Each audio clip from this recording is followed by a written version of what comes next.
사랑을 했다 우리가 만나 지우지 못할 추억이 됐다 볼만한 멜로드라마 괜찮은 결말 그거면 됐다 널 사랑했다 우리가 만든 love scenario 이젠 조명이 꺼지고 마지막 페이지를 넘기면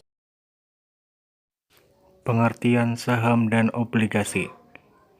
Saham dan obligasi merupakan surat berharga, mempunyai nilai. Menurut Ensiklopedia Indonesia disebutkan bahwa saham, sero atau andil adalah surat bukti yang menyatakan bahwa seseorang turut serta dalam suatu perseroan terbatas. Menurut Didin Hafidudin, menyatakan bahwa saham adalah salah satu harta yang berkaitan dengan perusahaan dan bahkan berkaitan dengan kepemilikannya.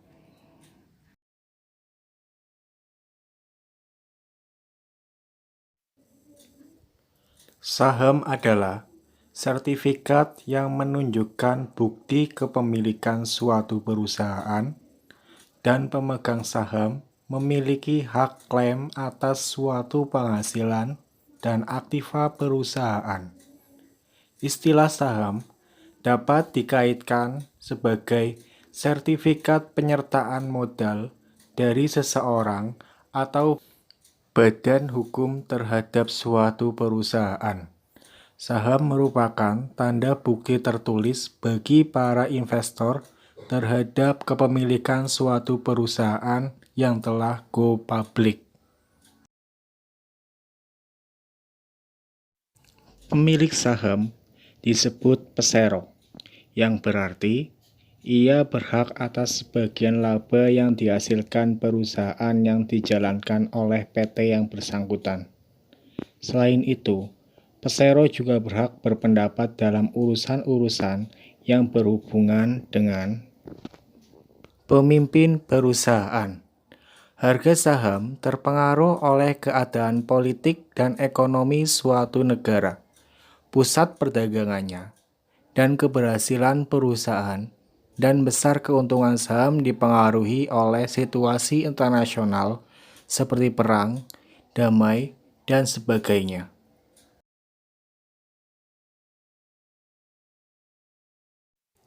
Obligasi adalah sertifikat yang berisi tentang kontrak antara investor, pemilik obligasi, dan pihak perusahaan. Dalam kontrak tersebut menyatakan bahwa investor, pemilik obligasi, tersebut telah memberikan pinjaman sejumlah uang kepada pihak perusahaan. Perusahaan yang menerbitkan obligasi memiliki kewajiban untuk membayar bunga secara reguler sesuai dengan jangka waktu yang telah disepakati di dalam kontrak, serta harus membayar pokok pinjaman pada saat jatuh tempo.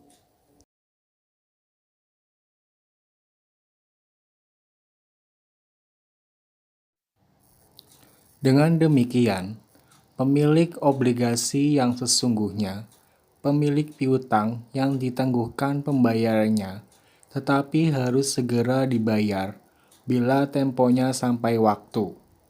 Bunga obligasi telah lebih dahulu ditetapkan dan biasanya dibayar setengah tahun sekali dengan mengeluarkan tanda bukti yang bernama kupon.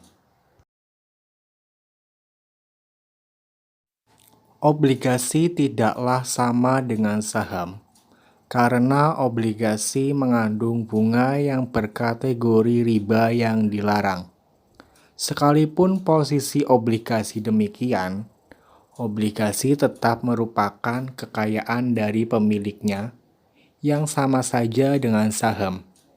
Jadi, zakat obligasi adalah zakat yang dikenakan atas obligasi, baik atas nilai nominalnya ataupun atas keuntungan atau fee dari investasi surat berharga berupa obligasi setelah memenuhi syarat-syarat wajib zakat seperti mencapai haul, nisab, dan lain-lain.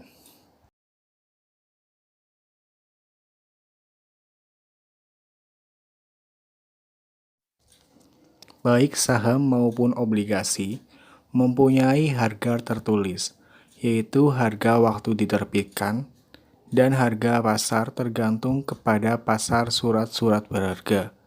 Keduanya digunakan dalam transaksi antara orang-orang, seperti barang, yang mengakibatkan banyak orang menggunakannya sebagai alat jual beli untuk memperoleh keuntungan. Dengan demikian, saham dan obligasi juga merupakan harta kekayaan, dan setiap harta kekayaan ada hak orang lain di dalamnya.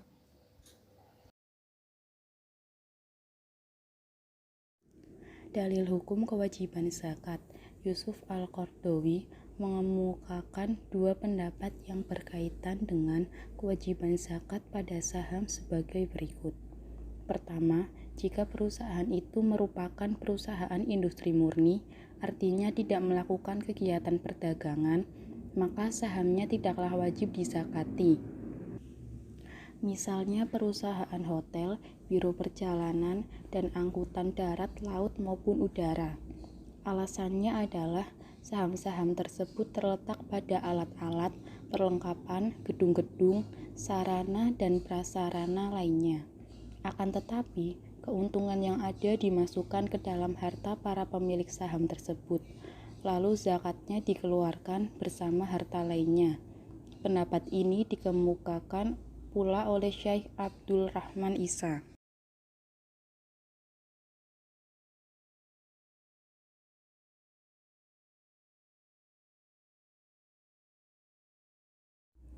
Kedua, jika perusahaan tersebut merupakan perusahaan dagang murni yang membeli dan menjual barang-barang tanpa melakukan kegiatan pengobatan, seperti perusahaan yang menjual hasil-hasil industri, perusahaan dengan internasional, perusahaan ekspor-impor, maka saham-saham atas perusahaan itu wajib dikeluarkan zakatnya. Hal yang sama berlaku pada perusahaan industri dan dagang, seperti perusahaan yang mengimpor bahan-bahan mentah, kemudian mengelola dan menjualnya. Contohnya perusahaan minyak, perusahaan permintalan, kapas dan sutra, perusahaan besi dan baja, dan perusahaan kimia.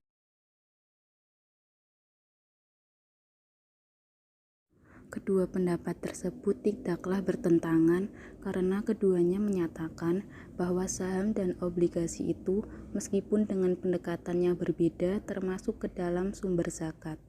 Pendapat pertama mengharuskan menggabungkannya dengan harta lain yang dimiliki pemegang saham, lalu dikeluarkan zakatnya jika sudah mencapai nisab dan berlalu waktu 1 tahun. Sedangkan pendapat kedua secara langsung menyatakan bahwa saham dan obligasi termasuk sumber zakat, yaitu termasuk ke dalam zakat perdagangan.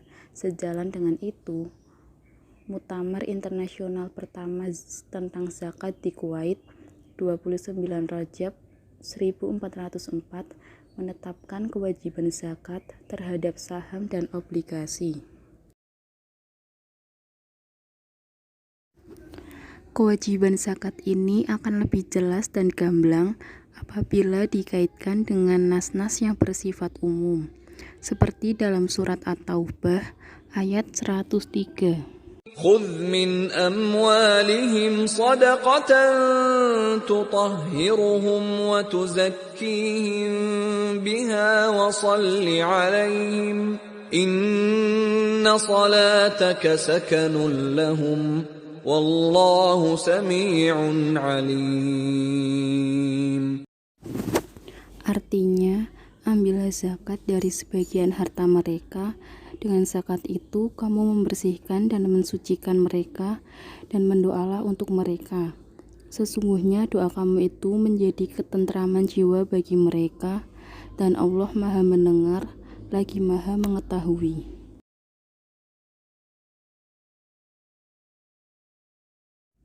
Terdapat juga dalam surat Al-Baqarah ayat 267.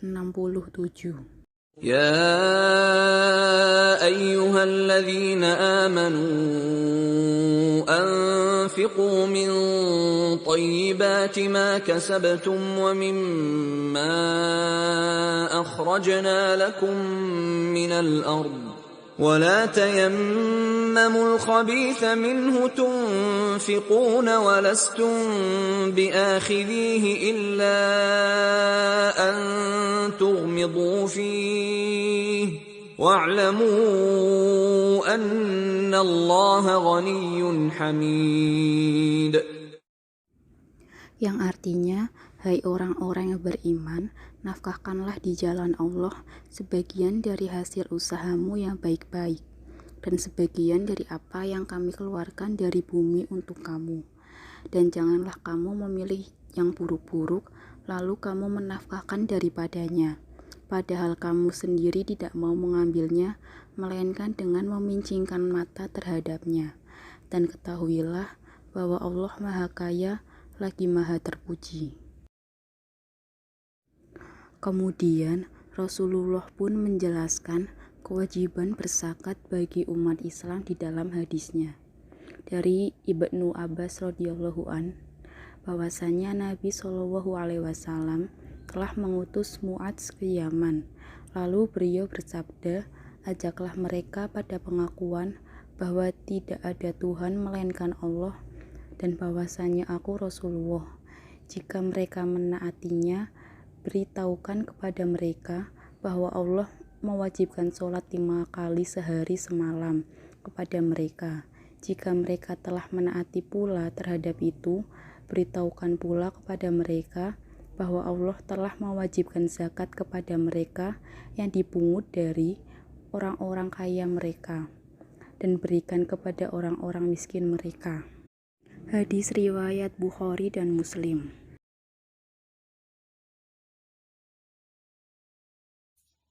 Nisab dan kadar zakat.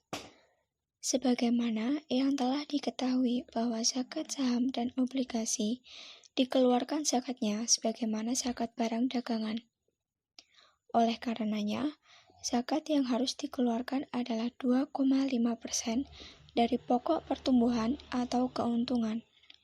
Dalam hal nisab ini, ada perbedaan pendapat antara Abu Zahra dan mayoritas fuqaha, di mana Abu Zahra berpendapat bahwa zakat saham dagang nisabnya 2,5% dan zakat saham yang digunakan untuk investasi seperti zakat pokok yang permanen 10% adalah tidak sesuai dan bertentangan dengan pendapat fuqaha yang menetapkan bahwa nisab zakat pada barang-barang dagangan adalah 2,5%, yang artinya tidak membedakan jenis sahamnya baik itu saham dagang atau saham investasi.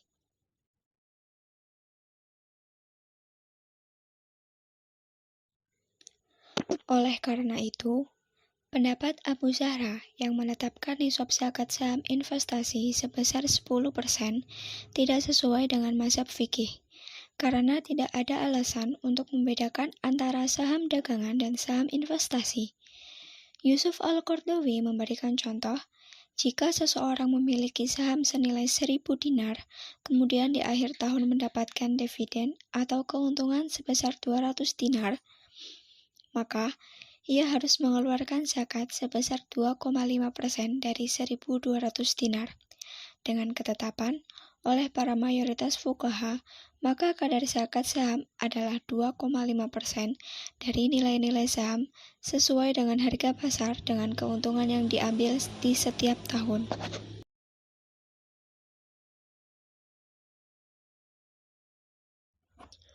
Mengenai obligasi, maka tidaklah sama dengan saham karena mengandung bunga yang berkategori haram karena mengandung riba di dalamnya. Zakat obligasi dikeluarkan setiap tahun demi mengamalkan pendapat mayoritas fuqaha selain Malikiyah. Sebab hutang yang diharapkan atau hutang yang menjadi tanggungan orang yang mengakui dan mampu membayar, zakatnya wajib untuk setiap tahun. Sertifikat investasi atau investasi obligasi pada hakikatnya ada kewajiban zakat di dalamnya. Sekalipun mengandung riba yang menjadikannya haram, Adapun nisab zakat obligasi dikeluarkan seperti zakat hutang atau barang dagangan, yang artinya adalah 2,5% dari nilainya.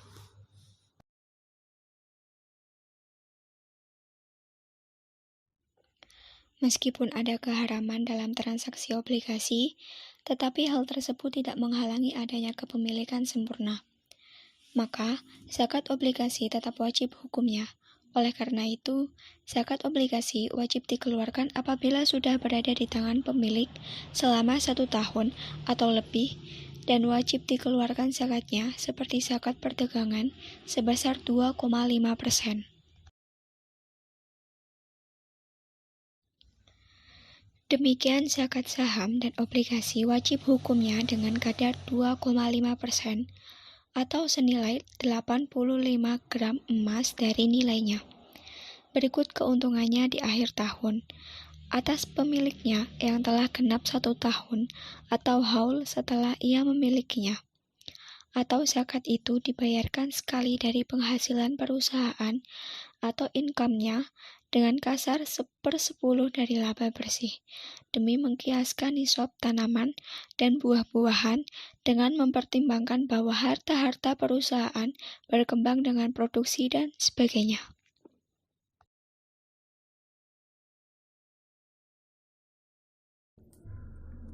Contoh penerapan dari zakat saham atau obligasi seperti soal berikut. Nyonya Fatimah memiliki 500.000 lembar saham PT Abdi Ilahi Robbi. Harga nominal 5.000 per lembar. Pada akhir tahun buku, setiap lembar saham memperoleh dividen 300.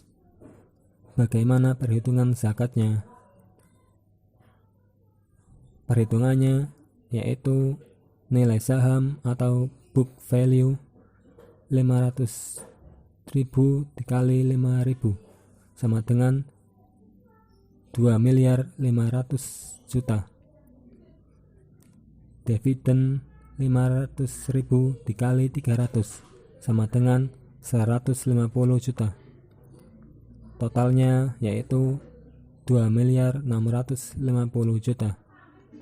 Maka zakat yang harus dikeluarkan adalah 2,5% dikali 2.650 juta sama dengan 66.250.000. Adapun contoh lainnya seperti Bapak Yatno memiliki deposito sebesar 100 juta, uang tunai di luar kebutuhan pokok 5 juta, emas 100 gram, dan utang jatuh temponya 5 juta.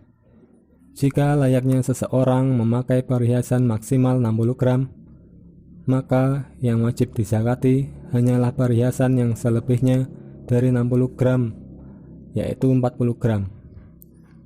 Perhitungannya, deposito 100 juta, uang tunai 5 juta, emas 100 gram dikurangi 40 gram sama dengan 200.000 dikali 40 gram atau 200 harga emas. Maka hasilnya 8 juta. Total keseluruhan 113 juta.